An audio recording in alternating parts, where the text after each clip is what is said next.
Muy buenas tardes, mi nombre es Dirian Jiménez, especialista de la Dirección General de Programación Multianual de Inversiones del Ministerio de Economía y Finanzas. Les doy la más cordial bienvenida a todos y todas al ciclo de conferencias en línea que el Ministerio de Economía y Finanzas viene desarrollando para impulsar la ejecución de las inversiones públicas con el fin de fortalecer las capacitaciones las capacidades de los operadores del sistema de programación multianual y gestión de inversiones en los 3 niveles de gobierno. Para encontrar más información, los invitamos a visitar la página de inversión pública de la web del MEF, así como estar atentos a nuestras redes sociales. Esta tarde se brindará la capacitación Guía General de Identificación, Formulación y Evaluación de Proyectos, en la cual se desarrollará el módulo 2, Formulación, el cual tiene como objetivo dimensionar el servicio en función a una población demandante y plantear alternativas de solución a fin de estimar los costos del proyecto. Nos acompañan esta tarde Lidia Vivanco, especialista de la Dirección de Política y Estrategias de la Inversión Pública de la DGPMI como expositor, y Carla Pajares, asistente de la Dirección de Políticas y Estrategias de la Inversión Pública de la DGPI del MEF como panelista. Esta capacitación se compondrá por una exposición sobre el tema y un bloque de solución de preguntas. Si desean realizar alguna consulta durante la exposición, ingresa al chat del evento y regístrala para que ésta sea resuelta por nuestros expositores. Damos entonces inicio a la capacitación, dándole el pase a la expositora Lidia. Adelante, Lidia. Para iniciar, la Guía General de Identificación y Formulación y Evaluación de Proyectos de Inversión nos brinda el marco metodológico y conceptual general para formular y evaluar proyectos de inversión. Este es un instrumento general que no solamente es de aplicación de los operadores del sistema, sino también sirve un referente para que a través de los sectores y sus unidades formuladoras puedan delimitar y formular, y a su vez puedan generar y elaborar instrumentos específicos de acuerdo a las tipologías de proyecto de inversión. En la sesión pasada, mi compañero expuso el módulo de identificación. Esta vez vamos a poder explicar lo que corresponde al módulo de formulación. Siguiente, Vivian, por favor. Creo que retrocedes 2 más para poder dar un marco general y iniciar. Ok. Recordando, ¿no? Hoy vamos a buscar entonces poder explicar dentro del módulo de formulación, el cual se encuentra referido a poder describir una ruta crítica para poder efectuar la formulación de los proyectos de inversión en el marco del Sistema Nacional de Programación Multianual y Gestión de Inversiones. ¿Qué es lo que tratamos de obtener producto de esta formulación? Es el dimensionamiento del proyecto de inversión a partir de una brecha de oferta y demanda, así como también el planteamiento de la propuesta técnica, ¿no? A partir de un contraste y un análisis de los ejes de tamaño, localización y tecnología. Es importante mencionar que estos aspectos son un marco general, a partir de los cuales tanto los sectores a través de su OPMI podrán aprobar y proponer metodologías específicas en el marco de su responsabilidad funcional. Entonces, vamos a ver 7 ejes a tratar. El primero va a estar definido sobre el horizonte de evaluación. El segundo, sobre realizar el estudio de demanda de los servicios generados por la unidad productora. El tercero trata de plantear las alternativas técnicas en base a un análisis técnico de tamaño, localización y tecnología, siempre con un marco transversal de gestión de riesgo de desastres y mitigación de riesgo. El cuarto tema está referido a la gestión del proyecto, tanto para las fases de ejecución como para la fase de funcionamiento. Y el siguiente tema sería establecer las metas físicas que derivan de la dimensión de los costos de inversión, tanto en la fase de inversión como en la fase de funcionamiento. Siguiente, Vivian, por favor, para mencionar un poco, para entrar un poco ya en la temática. Cuando vemos el horizonte de evaluación, debemos tener claro cuáles son los tiempos necesarios y las actividades que nos puede tomar dos fases, ¿no? La fase de ejecución y la fase de funcionamiento. ¿Qué debemos ver en la fase de ejecución? Debemos ver dos aspectos: la elaboración del expediente técnico o documento equivalente, así como la ejecución física de las inversiones. Esto quiere decir todos los tiempos necesarios para las actividades que se encuentran inmersas en estos grandes temas, ¿no? En poder no solamente elaborar los TDRs, las contrataciones y lograr el expediente técnico en sí mismo, sino también la ejecución física de todos los activos que conforman los factores de producción en el marco de la unidad productora que se quiere intervenir. Cuando hablemos de la demanda de servicios, y eso es un marco general, vamos a efectuar un análisis de demanda y poder determinar la brecha del proyecto, ¿no?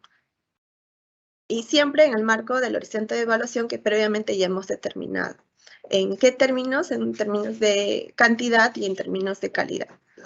Entonces, esta brecha va a lograr una oferta optimizada en el marco del diagnóstico de la unidad productora que ya se ha realizado en el módulo de identificación. Luego, cuando veamos el planteamiento de las alternativas técnicas, vamos a analizar y desarrollar cuáles son las alternativas técnicas posibles. Esto en relación a las alternativas de solución planteadas desde el diagnóstico, como haciendo una contrastación de los factores de tecnología, ¿no? ¿Cuáles son los factores condicionantes que me da el expertise técnico de poder evaluar y definir que técnicamente es viable y es la mejor solución al problema que quiere resolver, ¿no? Estos ejes están relacionados con el tamaño, la localización y tecnología, ¿no? Y todos sus derivados de acuerdo a la tipología del proyecto que se está analizando. Ahora, esto siempre se va a evaluar en el marco de las normas técnicas aprobadas, en el marco de los instrumentos sectoriales aprobados y siempre buscando tratando de alcanzar los niveles de servicio mínimos requeridos por el sector también y cumpliendo estándares de calidad del servicio. Cuando veamos la gestión del proyecto, debemos también evaluar y analizar cuáles son los factores que condicionan un adecuado proceso, no solamente para el planeamiento de la gestión, sino también cómo es que ejecuto, controlo y superviso las acciones para lograr el objetivo que persigo con el proyecto de inversión. En este caso, el objetivo central, ¿no? A cargo, pues, de la unidad ejecutora de inversiones. Este análisis incluye no solamente el plan de implementación, sino también aborda todos los riesgos que debo considerar en ese plan. Y siempre mi esquema de evaluación o mi esquema de análisis va a ser las actividades que se aborden en las fases de ejecución y en la fase de funcionamiento. Cuando ya he podido analizar todo este marco general, y a partir de ello voy a poder establecer cuáles son las metas físicas. Y a partir de esas metafísicas va a tener como consecuencia el dimensionamiento de los costos a precio de mercado, ¿no? De cada alternativa que he podido evaluar. Es decir, si tengo más de una alternativa posible, contrastada ya técnicamente, lo que voy a hacer es, para cada alternativa, estimar los costos de inversión y los costos necesarios para el funcionamiento, así como los costos de operación y mantenimiento que va a originar el proyecto, ¿no? Con la finalidad de, al final, poder tener costos incrementales. Siguiente, Vivian, por favor. Esto como un marco, digamos, general. Entonces, cuando veamos el horizonte de evaluación, vamos a ver dos aspectos, como vi, ¿no? Dentro del horizonte ya definido, tengo que ver, o mejor dicho, para definir tal horizonte debo ver. En la fase de ejecución, debo considerar cuáles son los tiempos previstos para la elaboración de los expedientes técnicos o documentos equivalentes y cómo es que se van a dar la ejecución de estas acciones, porque de eso dependen los tiempos que me va a tomar, ¿no? ¿No es cierto?, esta ejecución. Esto incluye procesos de contrataciones, permisos o licencias, etcétera, ¿no? Y esta información se va a plasmar en el programa de implementación del proyecto. Cuando veamos el horizonte de evaluación para la fase de ejecución, de funcionamiento, perdón, lo que vamos a ver es el tiempo que se espera, mediante el cual se van a poder brindar los servicios. Es el tiempo esperado, ¿no? Mediante el cual la población va a recibir el servicio en el marco de las normas técnicas establecidas por el sector. Esto quiere decir que muchas veces el sector ya ha definido horizontes de evaluación pertinentes para poder considerar este tipo de horizontes de acuerdo a la tipología de servicio que se está analizando. De no contarse con un periodo definido por el sector, se recomienda utilizar 10 años. Entonces, como mencioné, cuando tengamos más de una alternativa, es implícito que el horizonte de evaluación que definimos, de acuerdo a la alternativa técnica, de acuerdo a la alternativa técnica que se plantea, puede tener distintos horizontes de evaluación, para luego ya en la fase de evaluación poder evaluar, ¿no?, cuál sería la mejor opción. Siguiente, por favor, Vivian. En este ejemplo vemos la tipología de infraestructura de riego, donde se asume un periodo de 2 años para la fase de ejecución, que comprende pues la elaboración de los expedientes técnicos, así como la construcción del sistema de riego, ¿no?, el fortalecimiento de la asistencia técnica y la junta de usuarios. Y también se ha establecido, de acuerdo a la guía general, un periodo de 10 años para la fase de funcionamiento. Entonces, en total, el periodo de evaluación del proyecto de inversión consistiría en 12 años, ¿no? A partir del cual nos sirve para poder estimar los costos del proyecto, ¿ya? En la siguiente etapa. Siguiente, por favor, Vivian. Entonces, el siguiente aspecto que analizar en el marco de la formulación de un proyecto de inversión va a ser la definición del estudio de demanda de los servicios que va a generar la unidad productora. Siguiente, por favor. Cuando se realiza esta demanda del servicio, vamos a tener un marco general de evaluación que consiste en la definición del bien y servicio, por un lado. Por otro lado, en definir claramente cuál es la población demandante del servicio que se va a intervenir, cuáles son los ratios de concentración que tiene esta población demandante para utilizar los servicios, y hay que considerar también para aquellos tipos de proyecto que lo requieran la disposición a pagar de estos con la intervención del proyecto. Entonces, todo esto en el marco entonces de un análisis de mercado que tengo que hacer. ¿Qué es lo que comprende? Comprende un estudio de oferta y demanda de los bienes o servicios a intervenir que me permitan determinar la brecha del proyecto, ¿no? Esto, para poder realizar esto, debo definir cuál es la capacidad de producción optimizada.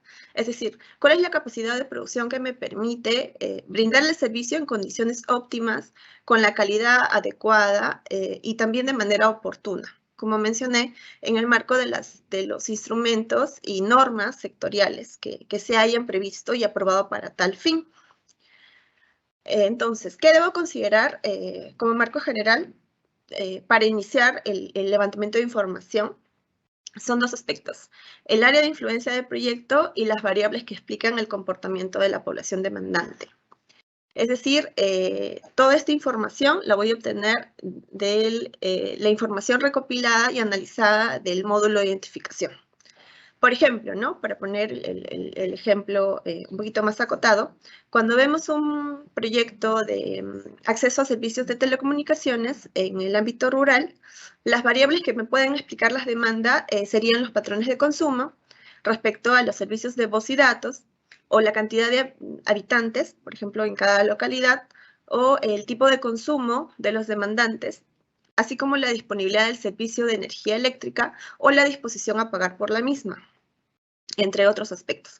Si vemos otro ejemplo, por ejemplo, de salud, si vamos a intervenir con un proyecto de mejoramiento del servicio de atención de salud básicos, ¿no? A un primer nivel de atención, lo que vamos a ver o analizar son los factores condicionantes. ¿Cuáles podrían ser? Las variables que explican la demanda, como la accesibilidad geográfica, el perfil epidemiológico de la zona, porque de acuerdo a las zonas el perfil epidemiológico puede variar, es decir, sufrir enfermedades más crónicas o menos crónicas, o de acuerdo a la edad de la población, la cartera propiamente del servicio cambia, ¿no? Los patrones de utilización de la población respecto a los servicios de salud en el primer nivel de atención, es decir, ya tenemos dentro del primer nivel de atención una cartera definida, entonces vemos cómo es que se contrasta esta cartera con las necesidades de la población. La cantidad de habitantes por el grupo etario también es un factor a influir porque de acuerdo, como mencioné, a la edad varían, ¿no?, las necesidades de salud de la población. También podríamos ver la historia estadística dentro de la programación de actividades que tiene cada centro de salud.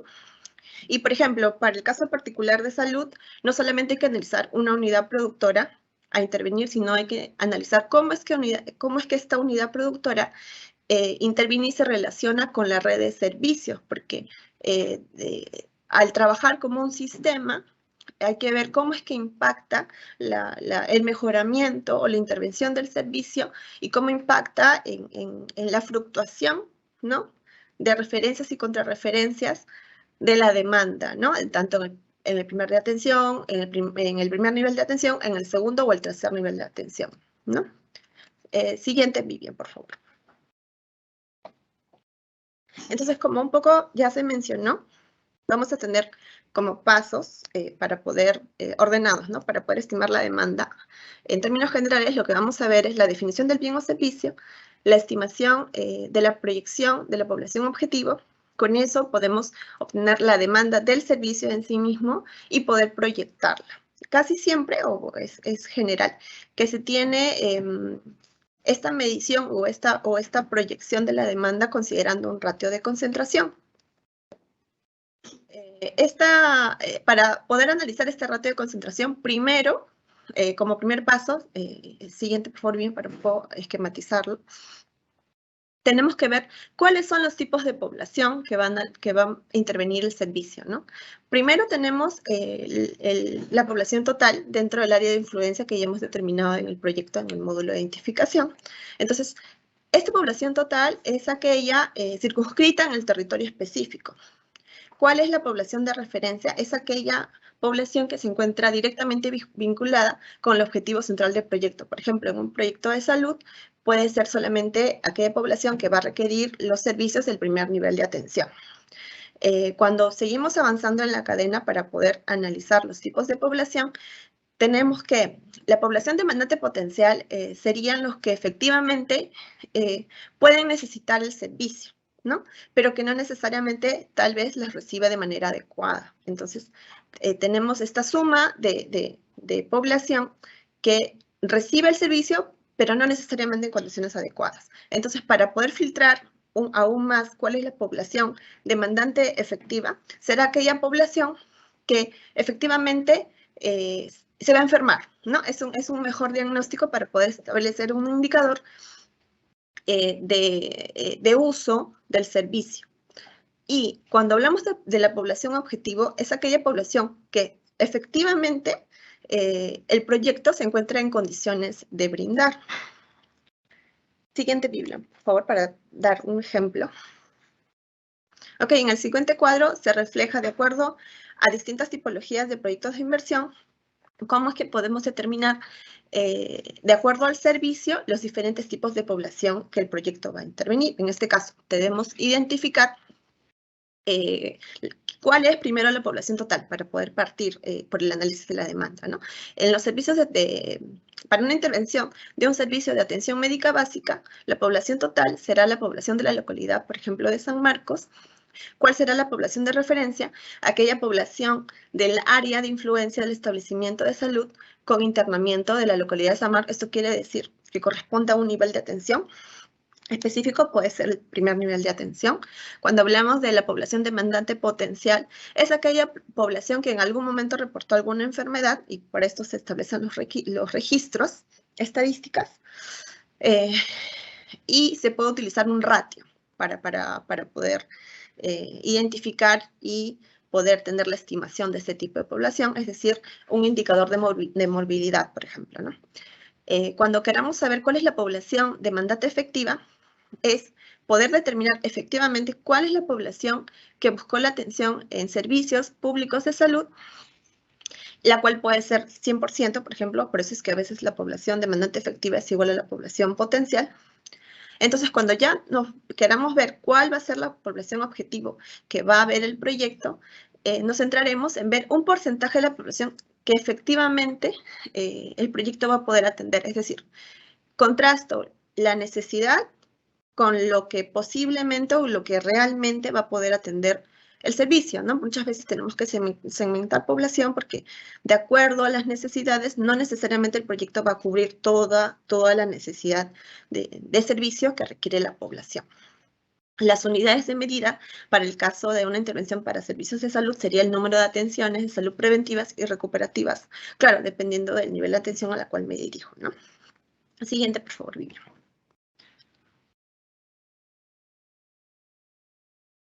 Ok, entonces, hasta aquí hemos visto cuál es la población que demanda el servicio sin proyecto. Aquí lo que vamos a analizar y estimar es la demanda en la situación con proyecto. Es decir, una vez teniendo un escenario en el que el proyecto ya ha sido intervenido, el servicio ha sido intervenido, ¿cómo es que cambia las condiciones y la disposición del uso del servicio? En general, del comportamiento de la población identificada. Para ello, tengo que ver posibilidades de los posibles cambios en el comportamiento, ¿no?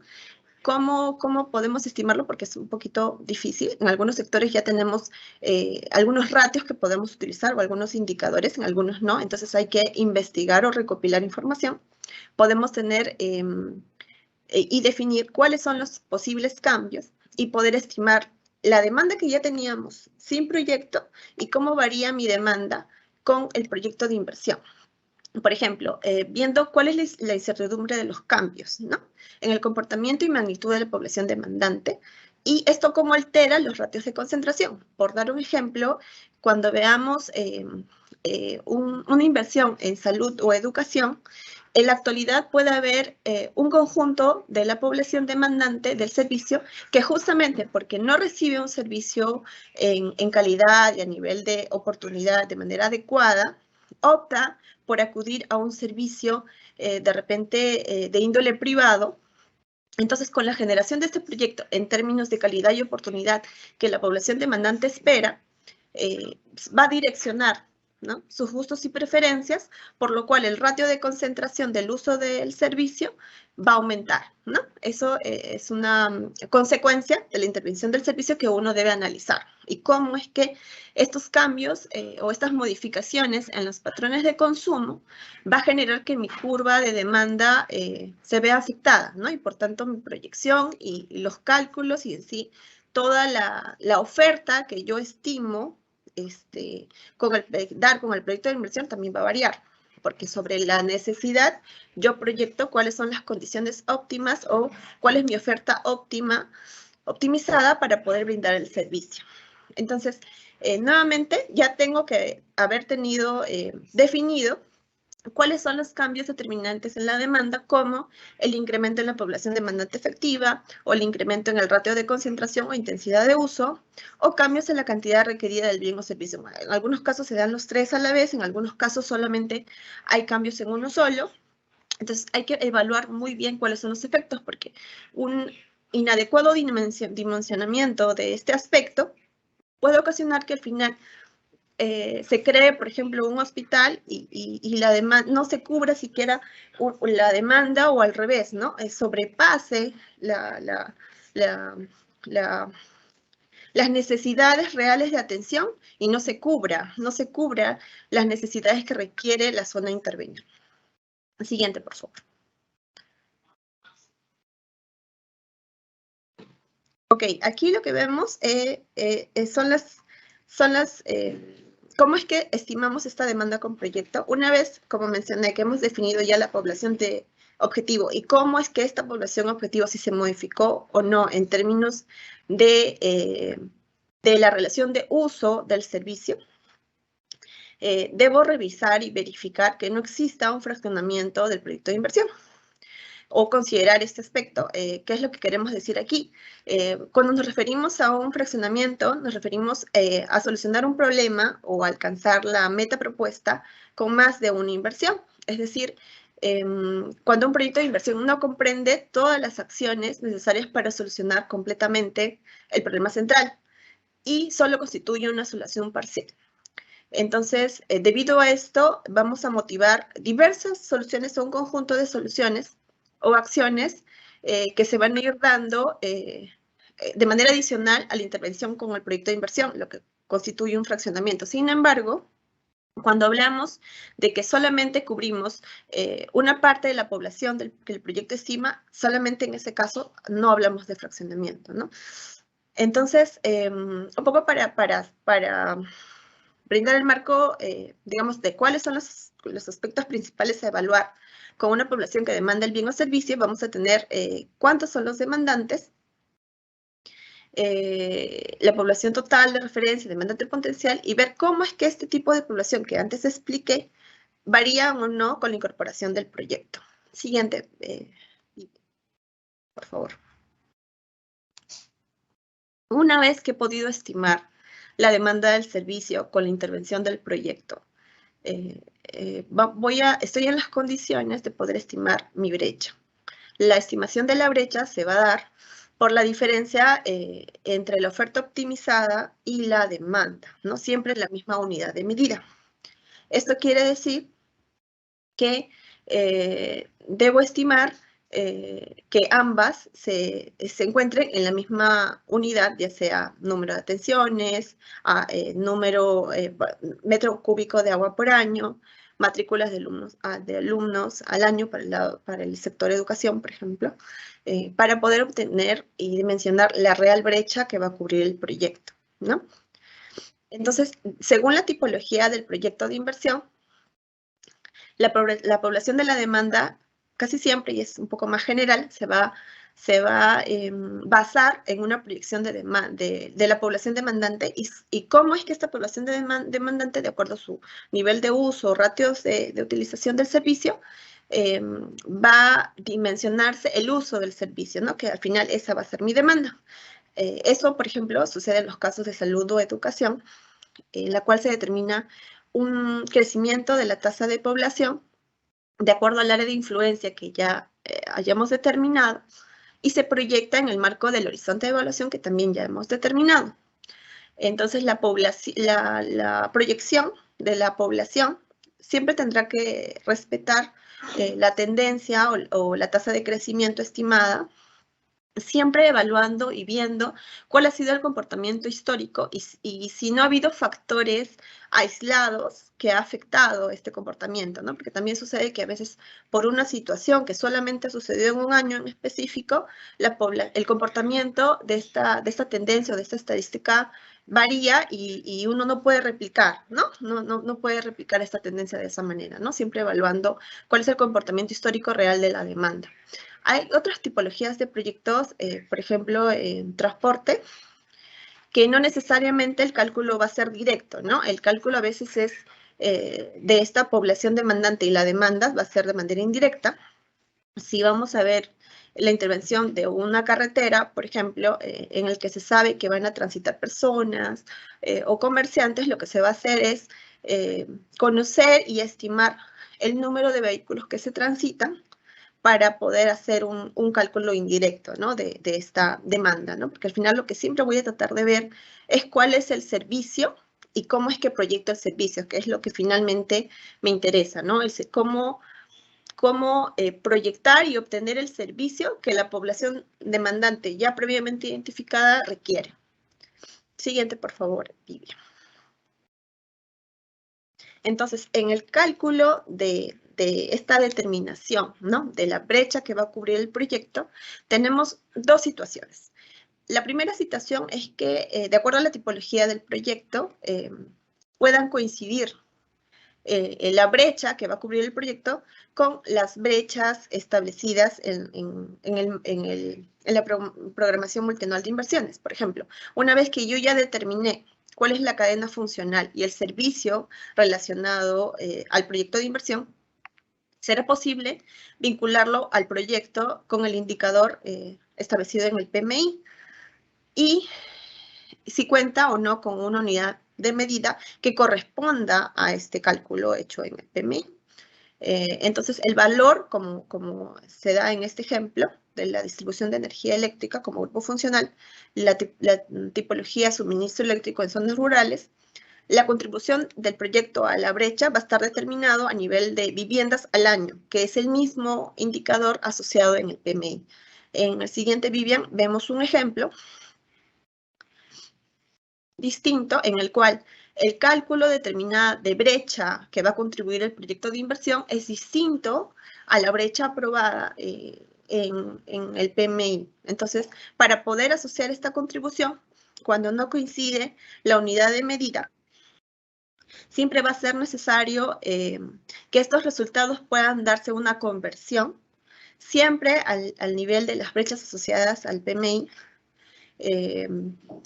por ejemplo, a nivel de metafísicas o número de unidades productoras intervenidas, o de ser el caso el que considera apropiado el sector, para poder evaluar y medir cuál es mi real contribución del proyecto al cierre de brechas, ¿no? En el marco de lo que el sector aprueba. Este es un aspecto importante porque si no conozco cuál es mi contribución, no puedo saber también cuánto más me hace falta como sector para ir cerrando la brecha tanto, no solamente de calidad, infraestructura y servicio en sí mismo que se requiere, ¿no? Siguiente, por favor, Vivian. Ok, un aspecto muy importante en esta formulación es cómo planteo las alternativas técnicas, es decir, cuáles son los factores condicionantes que debo evaluar para el planteamiento. Las alternativas técnicas se elaboran en base a 3 ejes, en base al tamaño, la localización y la tecnología, que además hay que considerar que estos 3 aspectos están interrelacionados entre sí, es decir, son interdependientes, uno depende del otro muchas veces, y por lo que al considerar estos factores, es como partimos de las alternativas posibles obtenidas del módulo de identificación y lo que voy a hacer es poder hacer un análisis técnico con esos 3 ejes y ver si técnicamente son factibles o cuáles son las opciones más adecuadas, ¿no? Más adecuadas de acuerdo a la tipología o la naturaleza del proyecto de inversión. Siguiente, por favor, Vivian. Entonces, lo que se va a ver aquí es responder preguntas básicas para poder aterrizar el análisis, ¿no? ¿Qué voy a producir? ¿Cuánto voy a producir? ¿Cómo es que voy a producir? ¿Cómo voy a poder mitigar los impactos ambientales? ¿Y cómo es que el proyecto se va a poder adaptar a cualquier efecto o riesgo asociado al cambio climático, ¿no? Mencionaba 2 aspectos, ¿no? Que están un poco a la derecha del PPT. Las alternativas de solución son aquellas alternativas planteadas desde el análisis causal en el módulo de identificación. Hasta ahí, y producto del análisis causal de la problemática y sus efectos que se persigue, voy a poder obtener un conjunto de una o más alternativas de solución. Y esta contrastación técnica, que es la definición de las alternativas técnicas, van a considerar el análisis de los 3 ejes que he mencionado. Esto a partir de no solamente información rigurosa, sino factores condicionantes, por ejemplo, de la localización o del tamaño o de la tecnología que se encuentren involucrados al proyecto, ¿no? Siguiente, por favor, Vivi. Este esquema sintetiza un poco lo que he mencionado. Tenemos 3 ejes condicionantes a analizar, ¿no? El tamaño, lo que está en celeste, tamaño, localización y tecnología. Y esto siempre de manera transversal, con la incorporación y el análisis del impacto ambiental y el riesgo desastre y cambio climático. ¿Por qué? Por ejemplo, ¿no? Cuando vemos un proyecto de salud, el tamaño va a estar condicionado no solamente a la oferta y la brecha de demanda que requiere el proyecto, sino también a otros factores condicionantes como los de impacto ambiental o riesgos de desastres. Por ejemplo, la ubicación no puede estar inmersa en condicionantes mínimos requeridos del terreno o condiciones mínimas que debe cumplir la ubicación de cercanía, por ejemplo, de la población. O tal vez está muy cerca a un río o una quebrada, lo cual no es recomendable tampoco. O de repente el tamaño del terreno no cumple con las condiciones mínimas para poder establecer el conjunto de unidades o de áreas que requiere un centro de salud del nivel de atención que estoy analizando. Entonces, todos estos factores técnicos deben ser abordados e identificados para poder contrastarlos, ¿no? Si yo incorporo, por ejemplo, o analizo un aspecto tecnológico en el proceso de producción, debo ver cómo es que la incorporación de esta mayor tecnología que puedo utilizar en los procesos, cómo es que me impacta en el dimensionamiento y en la clasificación o en el tipo de equipos que requiero o en el tipo de infraestructura que requiero para la incorporación de esta tecnología, por ejemplo, ¿no? Un mismo proceso puedo hacerlo con distintas tecnologías, por lo cual esto va a tener una consecuencia no solamente en los factores de producción que están inmersos en la unidad productora conformantes, sino también en cada actividad relacionada, ¿no? Que va a permitir al final la intervención del proyecto. Siguiente, por favor, Vivian. De esta manera, vamos a poder tener un diseño preliminar de las alternativas técnicas factibles. ¿Esto qué quiere decir? Que por cada alternativa planteada desde la identificación, voy a poder contrastar con estos ejes, digamos, condicionantes, y voy a poder tener una alternativa técnica. Es decir, yo ya sé que la alternativa o la opción que tenía desde la identificación es posible, ¿no? Técnicamente ya he verificado o he analizado que es posible. Lo mismo voy a tener para cada una y voy a estar preparada con un conjunto de opciones técnicamente posibles de implementar, ¿no? Descartándose, obviamente, en el camino, aquellas que no cumplan con los condicionantes técnicos requeridos para el proyecto de inversión. Entonces, aquí será importante ya, porque ya cuento con las herramientas para poder tener una definición a nivel de ingeniería que puede comprender representaciones gráficas, planos básicos, esquemas de necesidades de espacios y áreas, ¿no? Por ejemplo, para salud se tiene el plan arquitectónico, así como un plan de producción que se planifica de acuerdo no solamente ya al dimensionamiento que se ha hecho de la brecha, sino a las condiciones mínimas de calidad o la cantidad de áreas mínimas que deben tener las unidades, o los servicios que se han proyectado para cada UPSS o para cada UPS que conforman un servicio determinado en el marco de la categoría o el nivel de atención que se esté interviniendo. Siguiente, por favor, Vivian.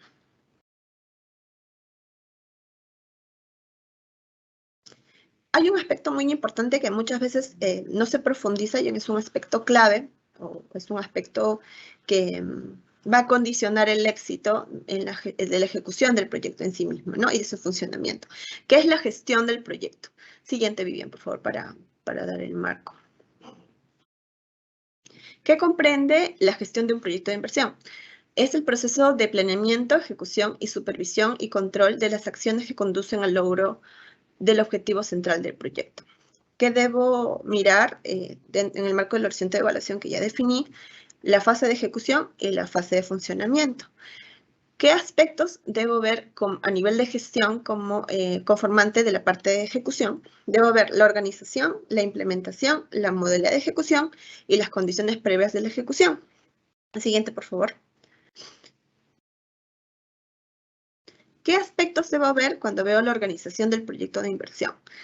Debo mirar y analizar cuáles son las competencias y funciones claves que requiero para este tipo de intervención.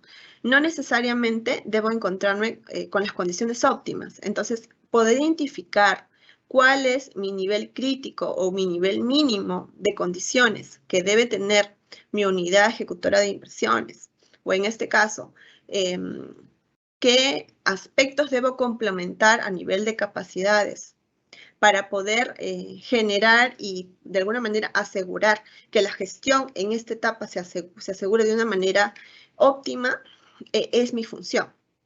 Por ejemplo, debo ver la capacidad profesional, cuál es mi disponibilidad de recursos humanos que tengo y cuántos requiero, ¿no? En específico para esta función, que es la organización. Entonces, de acuerdo a ello y a mis limitantes, debo ver cuál o qué modalidad de ejecución podría proponer, ¿no? Porque puede ser que el equipo que se encuentra está fortalecido en ciertos temas y en ciertos temas se encuentra débil, por lo cual hasta se podría proponer de repente la creación de un área específica o la determinación o una modificación del ROF, por ejemplo, de ser el caso, o la identificación de personal clave que apoye o que coadyuve a estas funciones de organización, ¿no? En el marco siempre, primero, de ver la fase de ejecución del proyecto, ¿no? Todos los aspectos claves que determinan una buena ejecución. Siguiente, por favor. Cuando ya hemos identificado cuál es la organización que debe tener en el marco del proyecto de inversión, ¿no? Y en el marco de las actividades que realiza la entidad competente a cargo del proyecto, voy a poder plasmar mi plan de implementación, ¿no? ¿Qué aspectos debo considerar en mi plan de implementación? Establecer un plazo de ejecución, analizar la interdependencia entre las actividades y tareas, esto es para evitar duplicidades también, elaborar el cronograma y determinar requerimientos de recursos. Como último paso, lo que se va a realizar es una síntesis del plan de implementación. Entonces, es establecer, en resumen, una ruta crítica, ¿no? De la duración, responsables y cuáles son los recursos que necesito para poner en marcha tanto la organización como el plan de acción que ya he determinado. Siguiente, por favor. Este es un ejemplo de plan de implementación. Estas son las actividades necesarias para la fase de ejecución. Entonces tengo pues tareas desde la elaboración de los términos de referencia, actos preparatorios, así como la propia ejecución ya de las obras, ¿no? ¿Quiénes van a ser los responsables y competentes? Y si, como mencioné, si cuentan o no con todas las capacidades necesarias, ¿no? Y si no, complemento con más actividades dirigidas para lograr el fin. Siguiente, por favor. La modalidad de ejecución es un aspecto clave también para un éxito de la ejecución del proyecto, puesto que de acuerdo al nivel de modalidad elegida, va a depender las competencias requeridas, ¿no? Un área o un equipo puede estar muy especializado en elaborar TDRs, como también no. O tal vez simplemente puede tener ese expertise para hacerlos de manera directa, para poder ejecutar, para poder realizar la ejecución de manera directa, ¿no? Y no hacer una contratación.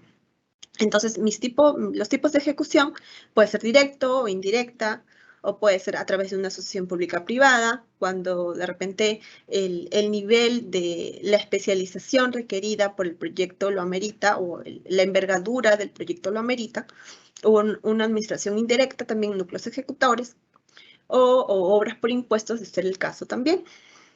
Siguiente, por favor. Cuando hablamos de las condiciones previas para la ejecución de las inversiones, se va a evaluar no solamente que cuente con los aspectos técnicos y regulatorios requeridos, ¿no? Como saneamiento físico legal. Este es un aspecto clave, por ejemplo, que a veces se deja pasar como dejándolo pendiente para una siguiente fase, sin embargo es clave para no retrasar los procesos, ¿no? La factibilidad de los servicios de agua y desagüe también. Es importante considerar que esta factibilidad se encuentre directamente en los puntos específicos donde se va a construir, ¿no? Y poder verificar y actualizar, de ser el caso, hacer las gestiones para que se encuentren vigentes. El cumplimiento de permisos y autorizaciones también es importante poderlas ir coordinando y poder prever cuáles son las necesidades de los permisos y los trámites administrativos que requiere el proyecto, ¿no? Por ejemplo, ¿no? Aquí hay unos casos cuando el terreno es de propiedad privada o cuando el terreno es de una comunidad campesina o cuando el terreno es del Estado, ¿no? Muchas veces los terrenos son del Estado, pero no se encuentran adecuadamente saneados, ¿no? Legalmente o a nivel de saneamiento físico y legal, ¿verdad? Y es un aspecto importante para poder poner en marcha ya la ejecución del proyecto, si no simplemente se detiene y no se puede avanzar. Siguiente. Hasta aquí vimos la fase de ejecución. Cuando vemos la fase de funcionamiento, es un aspecto en el cual debemos asegurar de manera planificada que los activos que he incorporado y a través de los cuales se va a dotar, ¿no? El servicio, tenemos que ver la entidad a cargo de la operación y mantenimiento, los instrumentos de gestión necesarios y las condiciones previas de inicio de operación. Es decir, por ejemplo, cuando veamos la entidad a cargo, debo evaluar si va a ser una intervención de una unidad productora existente o una unidad nueva. Entonces, para cada caso, debemos tener distintas características de la organización y qué aspectos debe evaluar para que la operación y el mantenimiento no se vean afectados, ¿no? Con la intervención del proyecto. Cuando veamos los instrumentos para la gestión de la unidad productora, veremos cuáles son no solamente los instrumentos a nivel del sistema de información, a nivel del recurso humano, a nivel de la gestión del sistema, si hay una integridad o necesidad de integrar los sistemas, para poder ver con qué instrumentos me apoyo, o las bases estadísticas, si tengo que dar un reforzamiento, una revisión, tal vez tengo un sistema de información débil, ¿no es cierto?, que sí es necesario para efectos del control del servicio. Entonces debo analizar si se plantean ajustes o no a los existentes.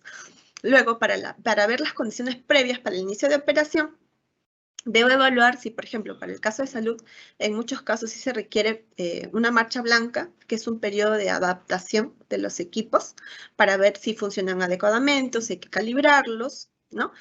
Con el objetivo siempre desde una mirada desde que la población reciba el servicio en términos adecuados, ¿no? No solamente a nivel de oportunidad, de calidad, ¿no?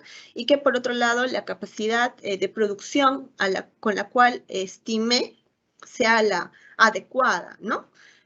Para la población también. O sea, a través de que la capacidad que he planificado es la necesaria, o sea, cubro totalmente las necesidades de la población con mi proyecto, de acuerdo a lo que he dimensionado, ¿no?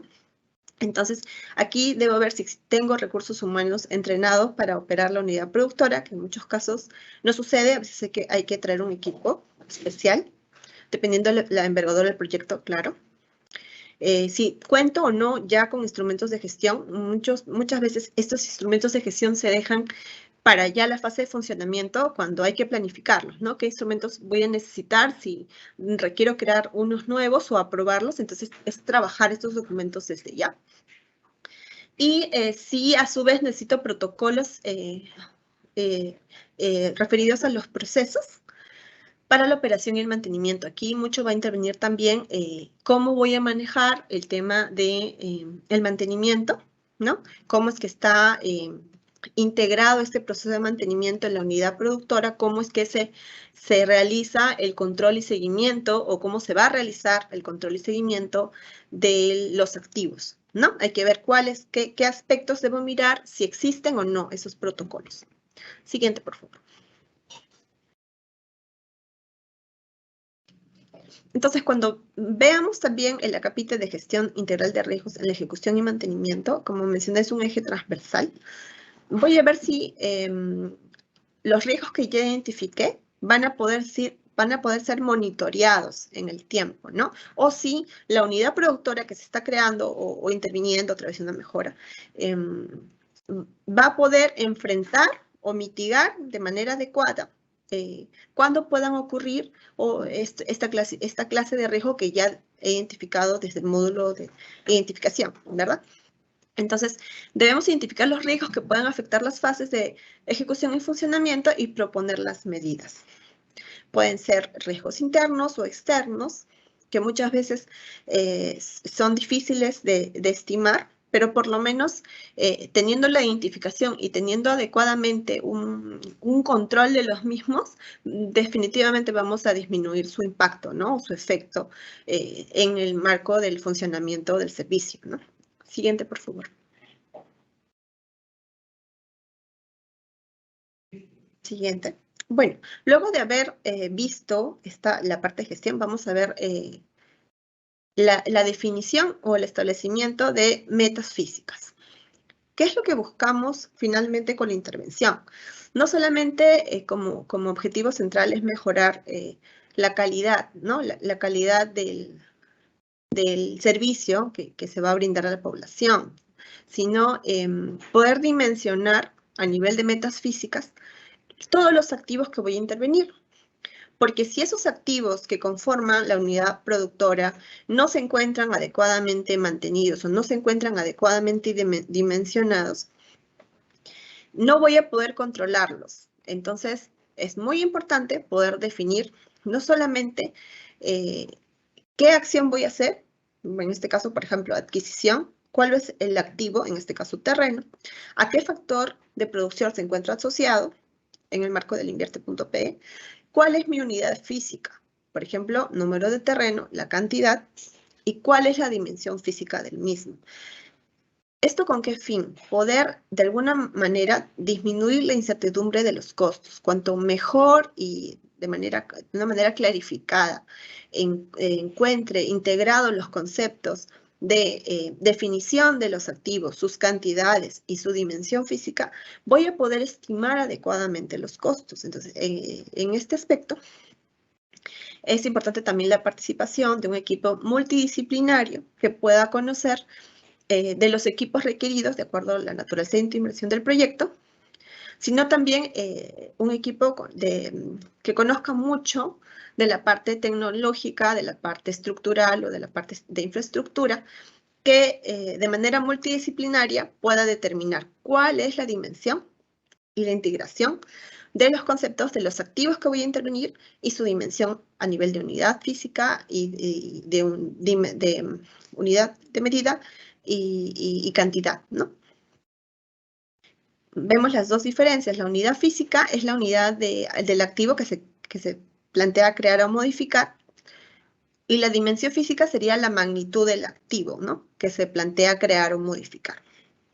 Como acabo de mencionar el ejemplo. Siguiente, por favor.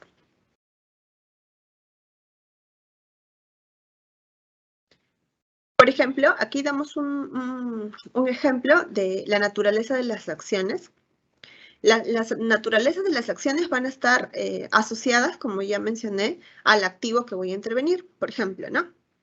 ¿Cuál es mi naturaleza de acción?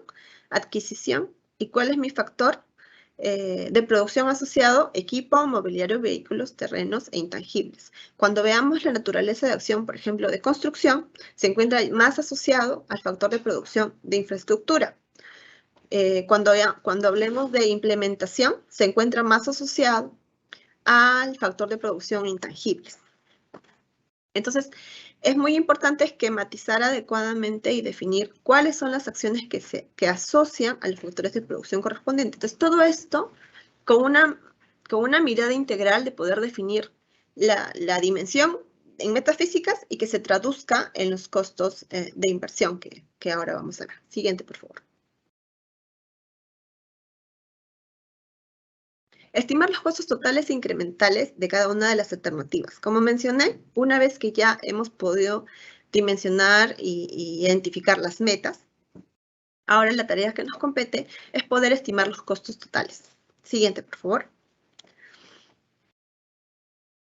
Para estimar adecuadamente los costos de inversión, debo saber primero de qué comprende la estructura de costos del proyecto de inversión que se está interviniendo.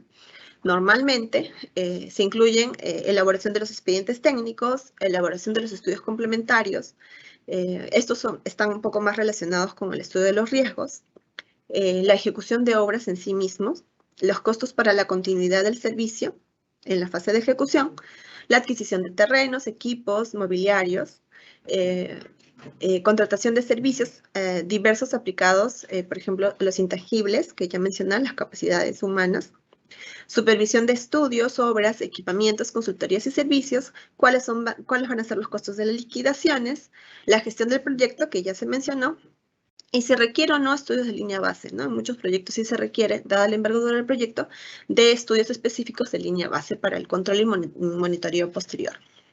Entonces, mis costos de proyectos, ¿cómo se articulan? Ya definí las metas físicas a precios unitarios, defino los precios unitarios de las metas físicas que ya dimensioné, y con ello puedo estimar el costo total, ¿no? El número multiplicado por su precio unitario. Siguiente. Este es un ejemplo de una estructura de costo. Es un ejemplo que integra todo lo que se ha mencionado, ¿no? Tengo la naturaleza de acción identificada, asociada con el activo a intervenir, en este caso sistema de captación, el tipo de factor de producción, que es la infraestructura, la unidad física, que es el número de estructuras físicas, su cantidad, su unidad de medida, que es metros cuadrados, su cantidad, el precio unitario y, por tanto, la multiplicación de la cantidad por el precio unitario me da el costo total. Este ejercicio voy a tenerlo para los siguientes, para la siguiente clasificación o estructura de costos, ¿no? Tenemos un subtotal de costos de inversión para el factor infraestructura. Entonces, para el factor infraestructura tenemos los gastos generales que se adicionan, porque lo que mencioné serían los costos directos que se encuentran asociados a las acciones, y aquellos que no se encuentran asociados a las acciones serían los costos indirectos relacionados a los gastos generales, la utilidad, y otros costos que tampoco se encuentran asociados directamente con la acción, pero son necesarios, como la gestión del proyecto, el expediente técnico, supervisión y liquidación. Todo ello me da un costo total de inversión del factor infraestructura. Entonces, la idea es poder clasificar e identificar mis costos por factor de producción. Siguiente, por favor. En la siguiente, vamos a ver la estimación de los costos en la fase de funcionamiento. Para ello, debo ver cuáles serían los costos de inversión en la fase de funcionamiento. Es decir, tengo que ver en el periodo de funcionamiento qué tipo de activos van a culminar o se van a, para efectos de la reposición durante el periodo que analicé. Entonces, en el ejemplo, vemos el activo compactador, su periodo de duración culmina el año 5, por cuanto se va a tener que hacer una inversión de la reposición en la fase de funcionamiento, ¿no? Siguiente, por favor. Luego, adicionaremos la estimación de los costos de operación y mantenimiento incrementales. Es decir, los costos adicionales que irrogan la intervención del proyecto en los costos de operación y mantenimiento, ¿no? Sueldos, materiales de insumos, servicios básicos, ¿cuántos se ven afectados con la intervención del proyecto para poder tener el costo incremental, ¿no? Porque es solamente identificar los costos incrementales. Siguiente, por favor. Este es un gráfico de la diferencia en los costos de operación y mantenimiento y los incrementales, ¿no? ¿Cómo es que debo determinar solo el diferencial para poder calcular de una manera adecuada la estimación de los costos y no mezclarlos, ¿no? O no duplicarlos. Los costos con un proyecto, los costos sin proyecto, a nivel de la operación y mantenimiento, y así obtengo los costos incrementales. Para ello, puedo servirme de estadística histórica, viendo en el caso, por ejemplo, de luz, servicios, cuál ha sido el comportamiento histórico de los 3 o 5 últimos años. Se tiene información para poder estimar adecuadamente este incremental, ¿no? Si genero o no nuevas áreas o nuevas unidades, dependiendo de cada proyecto como se denomine, para poder ver cómo es que impacta en los posibles costos de operación y mantenimiento, ¿no? Siguiente, por favor.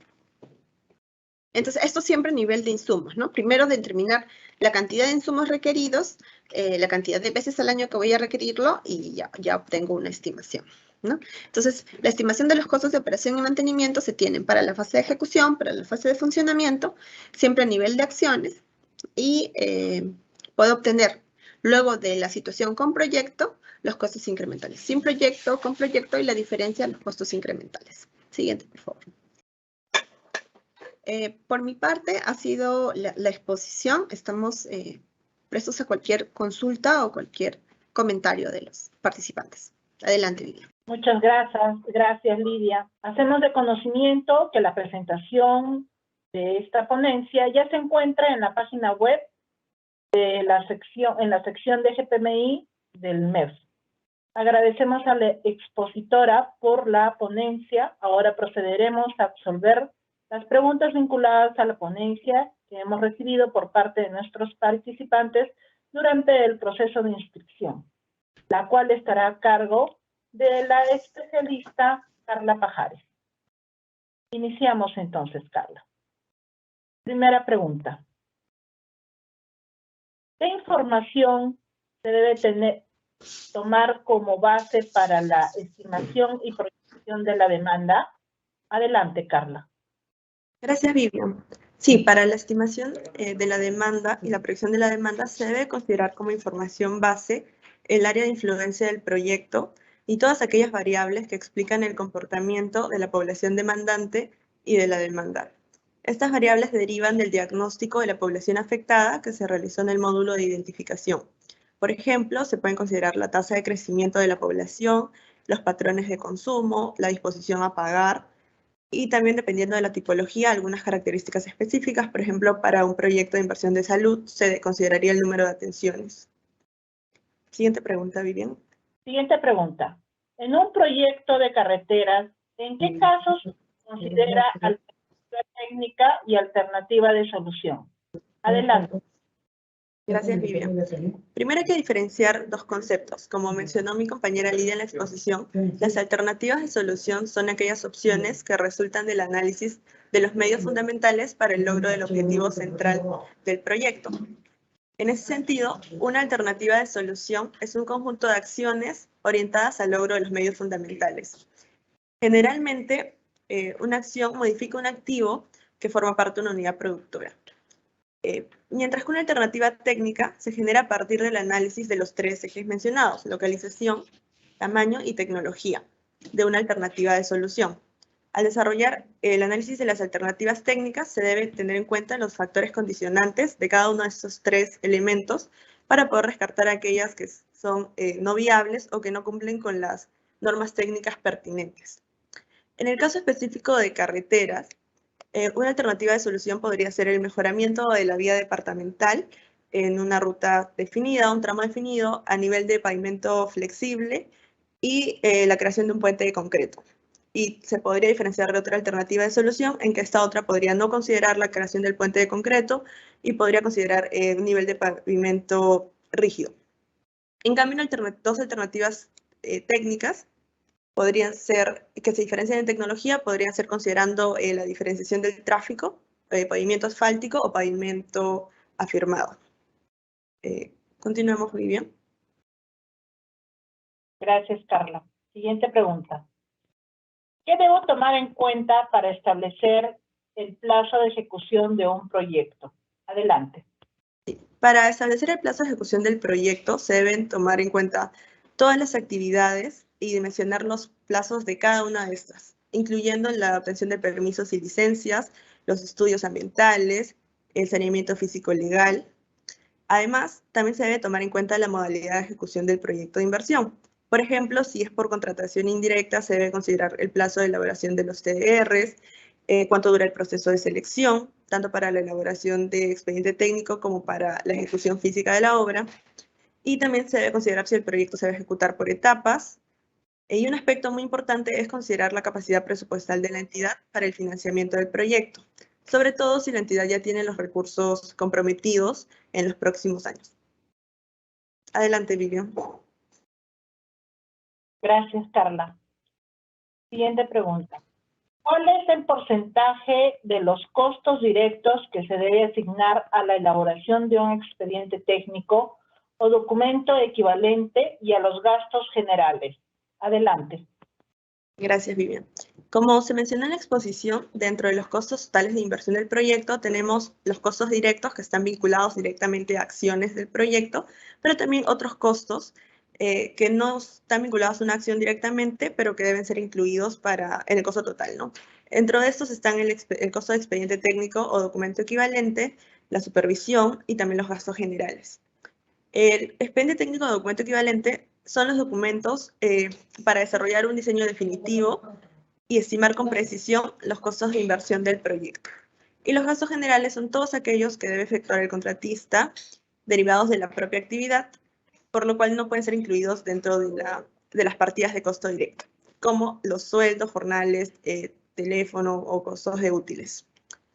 Habiendo dicho esto, es importante recalcar que no existe un porcentaje fijo, digamos, para la estimación de estos costos. No podríamos decir que corresponden a un 10% o un 20%, sino que estos costos se van a estimar en función de un análisis del requerimiento de recursos humanos, materiales, intangibles y servicios directamente y exclusivamente relacionados a la ejecución del proyecto. Es decir, que la magnitud de estos costos va a depender de las características de cada proyecto, como puede ser de su envergadura o complejidad, de su modalidad de ejecución, de qué tipología de proyecto es, la ubicación geográfica, entre otros. Y corresponde a los especialistas de la unidad formuladora, que también podrían apoyarse en los especialistas de la unidad ejecutora que ya tengan expertise en esta tipología de proyectos o proyectos de similares características para poder identificar y estimar estos costos. Adelante, Vivian. Gracias, Carla. Siguiente pregunta. En un proyecto que incluye la implementación de un laboratorio, los reactivos, materiales, etcétera, ¿se puede incluir como parte de la inversión? Adelante. Sí, estos ítems mencionados como reactivos o materiales corresponden a gastos de operación. Los gastos de operación son aquellos en los que se incurre para desarrollar el proceso productivo una vez que la unidad productora está en funcionamiento. Los reactivos materiales, insumos u otros materiales fungibles no corresponden a activos, sino a consumibles, que si bien son importantes para el proceso de producción del servicio, no corresponde que se incluyan como gastos de inversión, sino como un gasto corriente. Durante el proceso de formulación del proyecto de inversión, se deben estimar, además de los costos de inversión, los costos de operación y mantenimiento que van a ser necesarios para garantizar el correcto funcionamiento de la unidad productora. Y dentro de estos están los materiales e insumos. Asimismo, es importante mencionar que durante la formulación se deben considerar todos los compromisos necesarios que se deberán realizar durante la fase de ejecución para garantizar la operación del servicio. Dentro de esto se debe garantizar que el proyecto vaya a contar con los recursos necesarios para la operación y el mantenimiento. Además, para mayor información sobre estas inversiones que no califican como inversiones, específicamente en el sector educación, la OPMI del sector ha desarrollado y ha publicado 2 notas técnicas relacionadas a intervenciones que no califican como inversión para los servicios de educación básica y también de educación superior. Gracias, Vivian. Para finalizar, queremos indicarles que en la página web del MEF, en la sección de inversión pública, se encuentra la subsección capacitaciones virtuales. En ella podrá encontrar los módulos programación de las capacitaciones, capacitaciones realizadas y recursos de aprendizaje. Asimismo, se presenta la programación de las próximas capacitaciones a realizar. Si tuvieses consultas o dudas, puedes ingresar a los links que se muestran en pantalla. Consultas generales, preguntas frecuentes y asistencia técnica personalizada. Estimados y estimadas, manténganse atentos y contacta a los verdaderos especialistas. No se dejen engañar. Los únicos canales de contacto que la DGPMI pone a su disposición es el directorio de la DGPMI y el directorio del ConectaMEF. Agradecemos a todas y todos los participantes su asistencia y damos por concluida esta capacitación. Muy buenas tardes, muchas gracias, hasta pronto.